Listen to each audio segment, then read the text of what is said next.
श्री कृष्णाय नमः। श्री गोपीजनवल्लभाय नमः।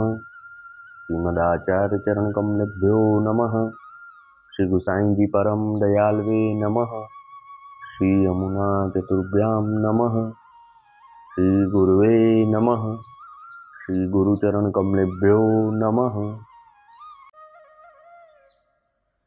जय श्री कृष्ण। अब श्री गुसाई जी के सेवक ताराचंद भाई गुजरात में रहते, तीन की वार्ता को भाव कहत हैं। भाव प्रकाश, ये तामस भक्त हैं। लीला में इनको नाम वचन चातुरी है। सो इनके वचन में चतुराई बहुत है। ये शोर से नीते प्रकटी हैं, ताते उनके भाव रूप हैं। ये गुजरात में एक बनिया के जन्मे। सो ता समय गांव में महामारी आई। सो यह लरिका दिन 10 को भयो, तब इनके माता पिता दो मरे। ता पाछे इनके एक काका हतो। सो वाने या लरिका को अपने पास राख्यो, पालियो पोस्यो बड़ो कियो। सो वह काका वैष्णव हतो। वाके घर में नित्य भगवत मंडली होई। तामे यह लरिका नित्य भगवत वार्ता सुने। तब या के मन में आई, जो मैं हूँ श्री गोकुल जाई श्री गुसाई जी को सेवक होऊँ तो आछो।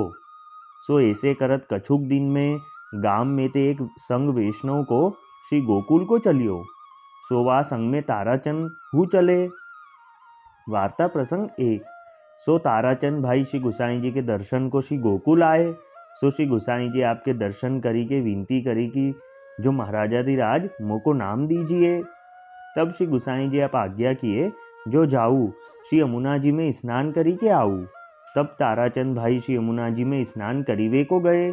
सो स्नान करी के आए। तब श्री गुसाई जी आप सो विनती करी, जो महाराजाधिराज मोको अब शरणी लीजिए। तब श्री गुसाई जी आपू वा ताराचंद भाई को नाम सुनाए। ता पाछे श्री गुसाई जी आपू श्री नवनीत प्रिया जी को राजभोग को समय हतो। सो श्री नवनीत प्रिया जी को राजभोग सरायो। पाछे श्री गुसाई जी आप कृपा करी ताराचंद भाई को श्री नवनीत प्रिया जी के सन्मुख ब्रह्मसमन करवायो। पाछे राजभोग के दर्शन किवाड़ खुले। सो ताराचंद भाई श्री नवनीत प्रिया जी के दर्शन करी के बहुत ही प्रसन्न भये। ता पाछे श्री गुसाई जी आपू श्री नवनीत प्रिया जी को राजभोग आरती करी अनोसर कराए आपू अपनी बैठक में पधारे। तब सब वैष्णव मिली के आए।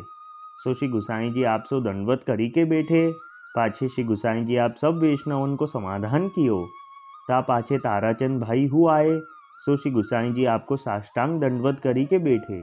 तब श्री गुसाई जी आप सब वैष्णवन को विदा करी के आप भीतर भोजन करीवे को पधारे। सो भोजन करी के बीरा आरोगी के अपनी बैठक में गादी तकियान पर बिराजे। तब श्री गुसाई जी ताराचंद भाई को आज्ञा किए, जो उठो महाप्रसाद लेहू। तब ताराचंद भाई ने महाप्रसाद लियो। पाछे ताराचंद भाई ने श्री गुसाई जी से विनती करी, जो महाराज कछुक दिन राज की टहल करीवे को मनोरथ है। तब श्री गुसाई जी ताराचंद भाई को अपनी खवासी में राखे। अब वार्ता का संक्षिप्त सारांश हिंदी में।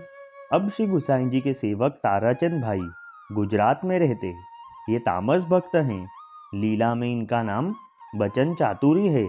इनका जन्म गुजरात में एक बनिया के घर हुआ। तब इनके गांव में महामारी आई। तब ये 10 दिन के थे। तब वह महामारी में इनके माता पिता दोनों मरे। तब इनके काका ने इनको अपने पास रखा और बड़ा किया। इनके काका वैष्णव थे।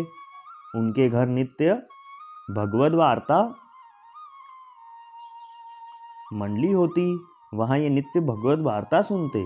तब इनके मन में भी आया कि मैं श्री गोकुल जाके श्री गुसाई जी के दर्शन करूं। तब एक दिन कुछ वैष्णवों का संग श्री गोकुल को चला। तब उनके साथ ये ताराचंद भाई भी चले और श्री गोकुल आए। वहाँ श्री गुसाई जी के दर्शन किए और विनती करी कि महाराज मुझे सेवक कीजिए। तब श्री गुसाई जी ने उनको श्री यमुना जी में स्नान करने की आज्ञा दी। तब ताराचंद भाई श्री यमुना जी में स्नान करके आए।